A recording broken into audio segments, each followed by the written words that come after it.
আলহামদুলিল্লাহ নাহমাদুহু ওয়া নুসাল্লি আলা রাসূলিহিল কারীম আম্মা বাদ।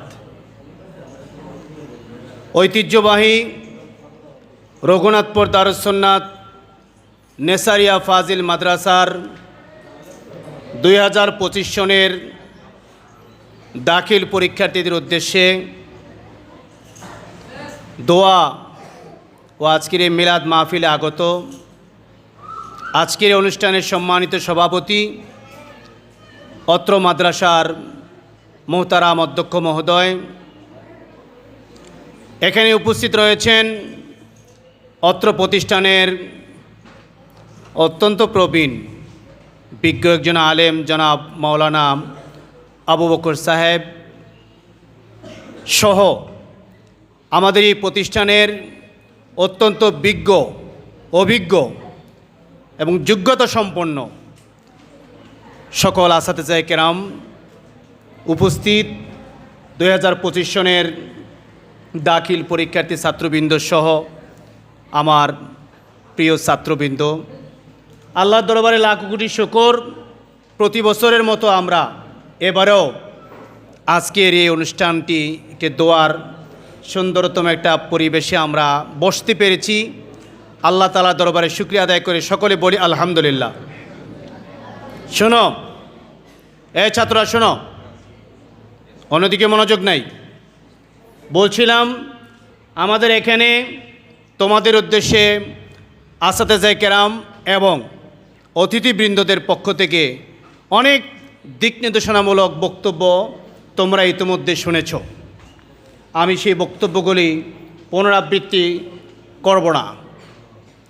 তবে আজকে আমাদের পরীক্ষার্থী ছাত্রদের জন্য কি করণীয়, কোরআন থেকে হাদিস থেকে সেগুলি আমাদের জানা দরকার।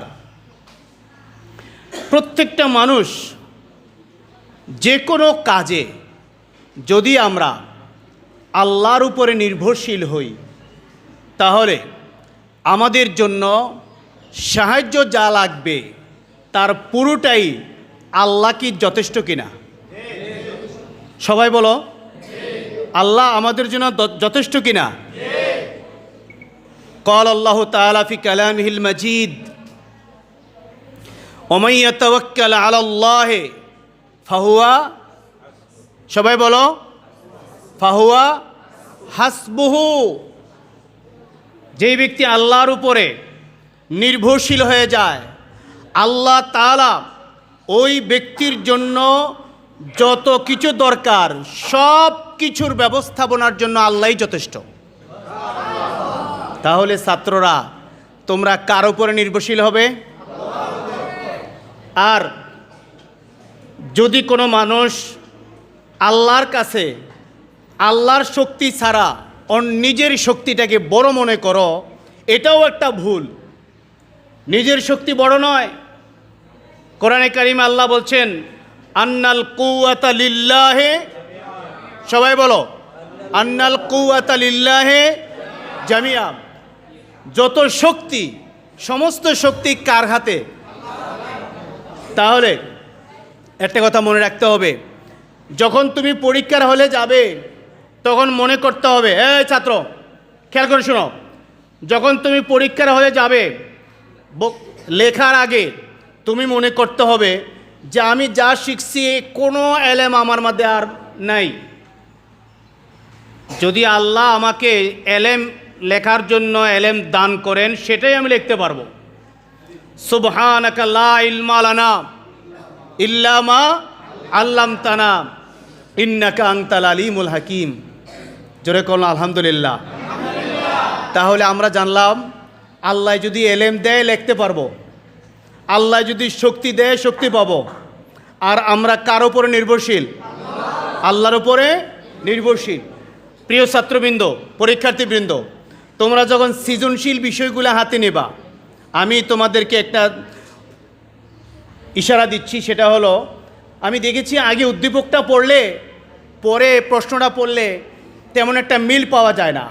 আমি সেই জন্য আমি নিজে তরফ থেকে একটা পরামর্শ দিচ্ছি, সৃজনশীল সাবজেক্টে আগে তুমি প্রশ্নগুলি পড়বা, তারপরে উদ্দীপকটা পড়বা। প্রশ্নগুলি যখন তোমার ব্রেনে প্রশ্ন আকারে দাঁড়ায় গেল, উদ্দীপকটা পড়লেই সেখানে আনসারটা খুঁজে পাবে। কাজে এই বিষয়টা ফলো করবে। 30 মিনিট তোমরা এমসিকিউ লেখো, সিকিউ এমসিকিউ। তো এমসিকিউ 30 মিনিটের মধ্যে দেখা যায় ছাত্ররা চিন্তা করতে করতে 25 মিনিট পার করে ফেলায়। 5 মিনিটে সে আর তখন আর দাগাইতে পারে না। এই ক্ষেত্রে করণীয় হলো, তুমি 30টা এমসিকিউর মধ্যে যদি তুমি নিজে 15টা পারো, 20টা পারো, এটা আগে ফাইন্ড আউট করে নেবা, মানে ছোট্ট একটা বিন্দু দিয়ে লাইবা যে এটা আমার উত্তরটা। যদি 20টা তোমার পারা হয়ে যায়, বাকি 10টা আরেকবার চিন্তা করলেও অর্ধেক হয়ে যায়। তারপরে বাকি থাকে আর 5টা, বাকি 5টাও আরেকবার চিন্তা করলেও আল্লাহ তাআলা ব্রেনে ঢুকায় দেয়। দিতে পারে কি পারে না? তো সেই জন্য খেয়াল করবা, শুরুতেই যা অবশ্যই অ্যান্সারটা রাইট আছে, এটা আগে তুমি কি করে ফেলতে হবে, ফাইন্ড আউট করে ফেলতে হবে। তো কথাগুলি ইম্পর্টেন্ট কথা হলো, 9:30টার পরে কিন্তু সেন্টারের গেট বন্ধ হয়ে যাবে, তোমাকে পারমিশন দেবে না। হয়তো কোনো ছাত্র রিকোয়েস্ট করলে, হয়তো আমাদেরকে ফোন করলে আমরা রিকোয়েস্ট করে তাকে ঢুকাই দেওয়ার ব্যবস্থা করি। কেন তুমি সেই অবস্থায় যাবে? 9:30টায় অবশ্যই তুমি তোমার সিটে বসে যাবে। ছাত্রদের ভিতরে একটা বদ অভ্যাস হলো, পরীক্ষার হলে যেদিন যায় মুখের স্পিড তখন বাইরে যায়, কথা এমন বগর বগর শুরু করে, মাথাটা তখনই শেষ, প্রশ্নটা নেওয়ার পরে মাথা ঠিক থাকে না। তো এই জন্য বলি, পরীক্ষার হলে যাওয়ার সময় রাস্তার মধ্যে কি থাকবে, তোমরা স্বাভাবিক থাকবে, ভালোভাবে থাকবে।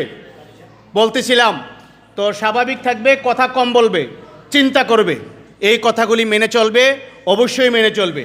যাই হোক, আল্লাহ তাআলার দরবারে তোমাদের জন্য আজকের দোয়া অনুষ্ঠানে আমরা আল্লাহর কাছে দোয়া করব, আল্লাহ যেন তোমাদেরকে কামিয়াবি দান করে, বলে আমিন।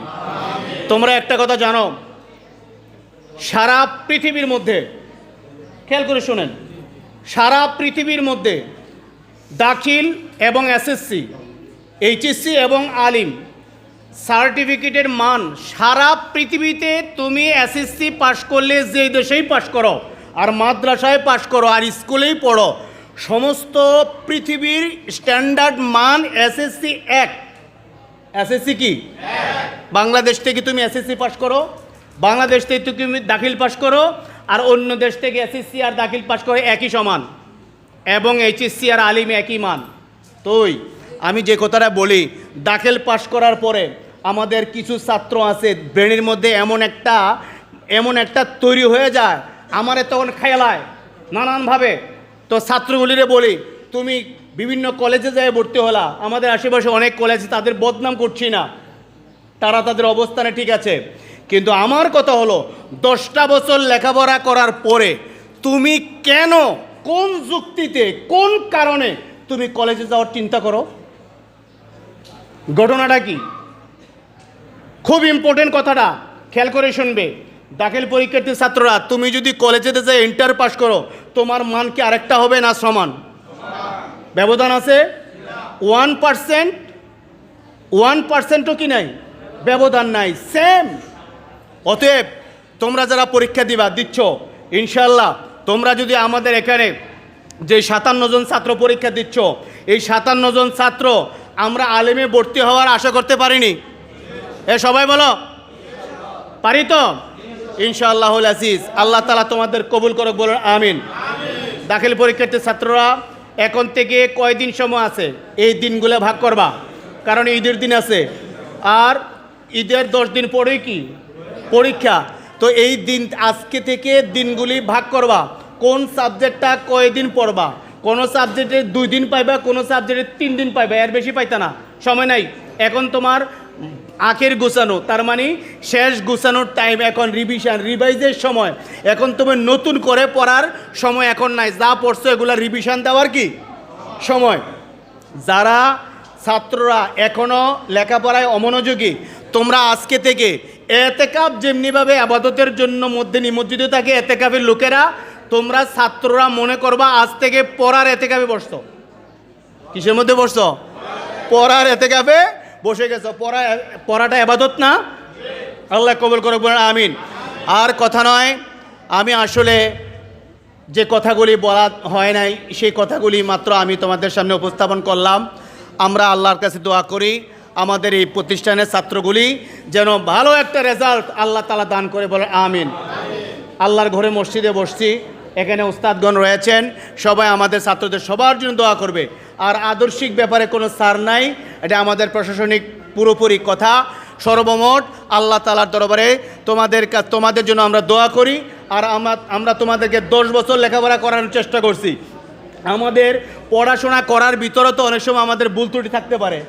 তোমরা যেভাবে ভুল ত্রুটি তোমরা ক্ষমা চাইছো, আমরাও তো পড়ানোর ক্ষেত্রে অনেক সময় ভুল ত্রুটি হতে পারে না? মানুষের মানুষের কিছু ভুল হতেই পারে বিভিন্ন কারণে, হয় তোমাদের বা আমাদের, যে কারণে হোক আল্লাহ তাআলা আমাদের সবাইকে মাফ করতে বলে আমিন। ওয়া আখির দাওয়ানা আলহামদুলিল্লাহি রাব্বিল আলামিন। আসসালামু আলাইকুম ওয়া রাহমাতুল্লাহি ওয়া বারাকাতুহু।